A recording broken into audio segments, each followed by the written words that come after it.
डोगरी भाषा की पहली आधुनिक कवयित्री पद्मा सचदेव का आज निधन हो गया। पद्मा सचदेव की पहचान कवयित्री होने के साथ साथ एक उपन्यासकार की भी थी। वो डोगरी के अलावा हिंदी में भी लिखती थी। मेरी कविता मेरे गीत के लिए उन्हें 1971 में साहित्य अकादमी पुरस्कार के साथ सम्मानित किया गया। वर्ष 2001 में पद्मश्री और वर्ष 2007-2008 में मध्य प्रदेश सरकार द्वारा कबीर सम्मान के साथ उन्हें सम्मानित किया गया। वर्ष 2016 में डोगरी भाषा में लिखी उनकी कृत चित चेते के लिए उन्हें सरस्वती सम्मान के साथ भी सम्मानित किया गया। ये उनकी आत्मकथा रचना थी। डोगरी साहित्य जिन रचनाओं पर गर्व करता है उनमें पद्मा सचदेव का नाम सर्वोपरि है। उनका जन्म जम्मू के पुरमंडल गांव में 17 अप्रैल 1940 को हुआ था। बचपन के दिनों से ही पद्मा सचदेव ने अपनी मातृभाषा डोगरी में कविताएं लिखना शुरू कर दी थी। 15 वर्ष की उम्र में उनकी पहली कविता प्रकाशित हुई। तेरी बातें ही सुनने आए उनकी डोगरी रुबाइयों का संग्रह है। इन रुबाइयों में लोकाकित और पारलोकाकित के संकेत भी देखे जा सकते हैं।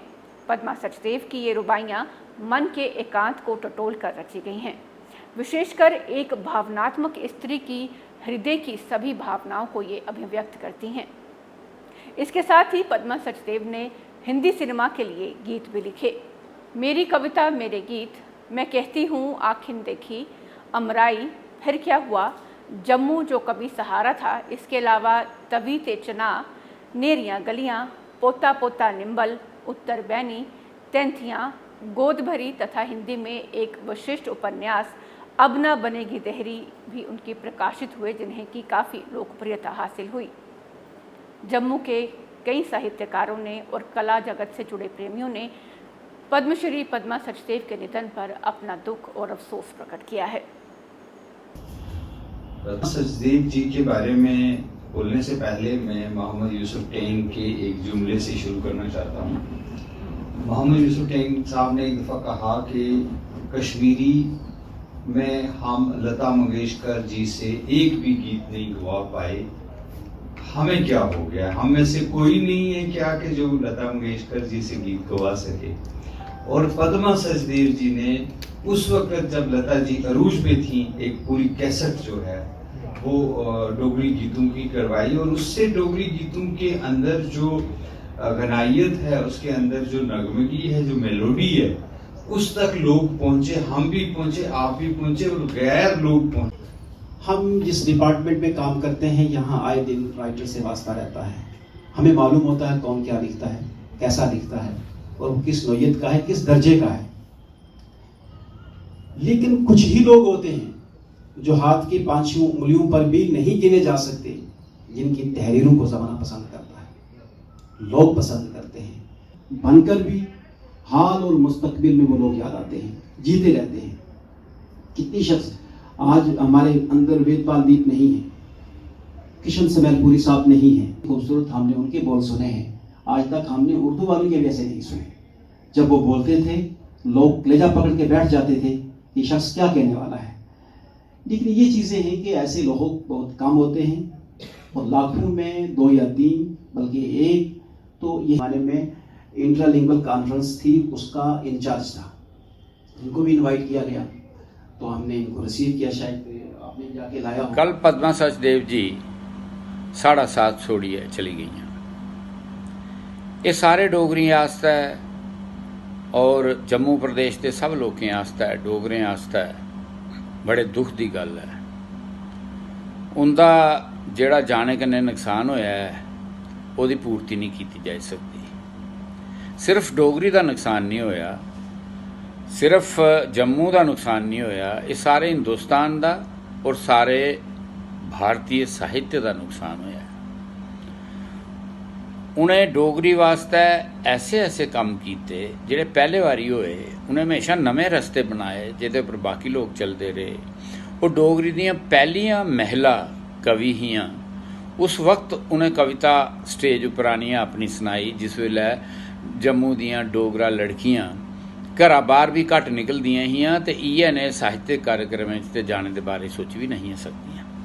उन्हें उस वेले ऐसा काम किया। ਉਹਦੇ इलावा उन्हें सारी उम्र डोगरी की डोगरा प्रदेश के बाहर मकबूलियत दिवाने उसी मशहूर करने अपना सारा टाइम लाई दिता।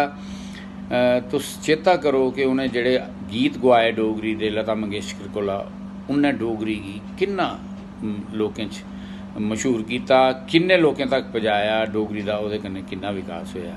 उनके जाने का दुख हमेशा रोग, लेकिन जिन्नी देर तक उनका साहित्य साढ़े च है, जिन्नी देर तक पद्मा जी का कितना बड़ा कद है, उस हवाले से हम डोगरी के मेयार को स्थापित कर सकते हैं। वो एक अंतर्राष्ट्रीय स्तर की महिला थी, कवित्री थी, और उन्होंने अपना नाम, और वो जहाँ भी गई, वो चाहे उनके निजी फंक्शंस होते थे, चाहे वो समाजी फंक्शंस होते थे, चाहे वो साहित्य गतिविधियों के साथ रिलेटेड फंक्शंस होते थे, उनके साथ दो तीन चीज़ें हमेशा रहती थी। एक उनकी मातृभाषा, एक उनकी डोगरा संस्कृति, और दूसरा लोगों को, खासकर युवाओं को आखिरी पल तक उन्होंने प्रेरित किया कि हमें किस तरह से अपनी ज़ुबान को, मातृभाषा को अपने घरों में, अपने दोस्तों में, रिश्तेदारों में, अपने समाज में, अपनी बोलचाल की ज़िंदगी में कैसे अपनाना है। सिर्फ भाषा ही की नहीं बात करती थी, उन्होंने हमेशा संस्कृति, हमारी जो हमारे बुज़ुर्गों की वैल्यूज़ थी, उनकी बात भी उन्होंने की।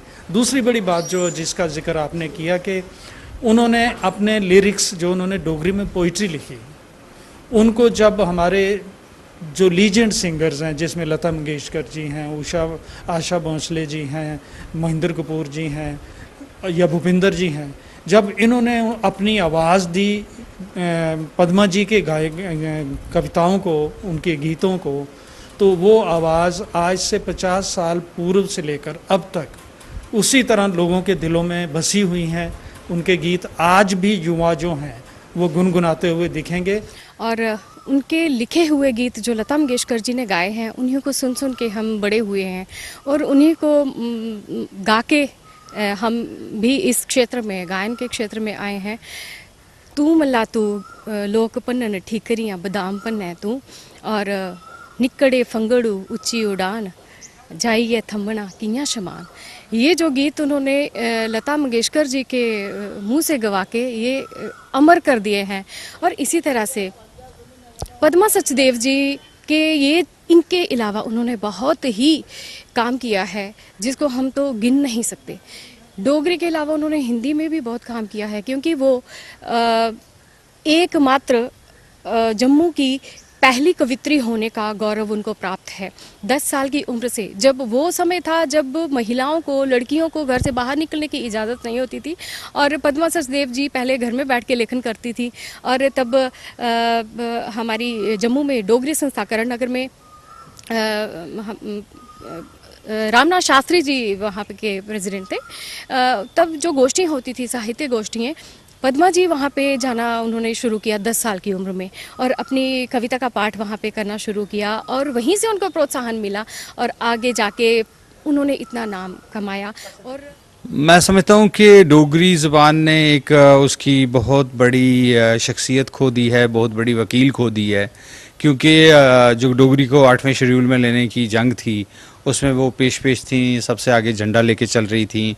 उनके जो दोस्तों में लता मंगेशकर थी, जिनको कि उन्होंने राज़ी किया, और उन्होंने डोगरी में एक कैसेट बनाई जब वो अरूज पर थी, आपने मतलब शोहरत के अरूज पर थी लता जी, तब उन्होंने बनाई। उसके साथ साथ उन्होंने डोगरी लिटरेचर को काफ़ी मतलब एक तरह से इनरिच किया। उन्होंने अपनी किताबों से, लेखों से, कल्चरल एकेडमी के साथ उनकी काफ़ी वाबस्तगी थी, वो बहुत सारी कमेटियों की हमारी मेंबर थी, और उसके साथ साथ वो जो थी उन्होंने बहुत सारे हमारे कॉन्फ्रेंसेस, सेमिनार्स उसको हेड किया, और उसमें उन्होंने की नोट एड्रेस दिए और गाइड किया राइटरों को। वो एक डाइवर्सिफाइड जो कल्चर है, जिसमें कि सारी ज़ुबानें, सारे कल्चर आते हैं, और उसके साथ भी थी, और अपनी डोगरी ज़ुबान की बहुत बड़ी वकील थी, और बहुत बड़ी अदीब थी, शायर थी, और मुफक्कर थी। डोगरी और डोगरों की दूर दूर तक पहचान करवाने वाली डोगरी भाषा की सच्ची चिंतक, वरिष्ठ एवं प्रतिष्ठित कवित्री पद्मश्री पद्मा सचदेव का अचानक चले जाना अति दुखद एवं असहनीय है। पद्मा सचदेव ने छोटी सी आयु में डोगरी में कविता लिखना प्रारंभ किया था। इनकी पहली कविता जो 1955-56 ईस्वी में इन्होंने प्रस्तुत की थी, ये राजदिया मंडियां दुनिया में सभी को चकित करने वाली और अचंभित करने वाली गरीब शोषितों के शोषण और सामंतशाही के अत्याचारों को जिस शैली में मुखरित किया गया था, वाकया ही झकझोर कर रख देने वाली थी। इसके पश्चात इनकी कलम अनवरत चलती रही और एक के बाद एक करके इन्होंने डोगरी भाषा को दर्जन के करीब कृतियों से समृद्ध किया।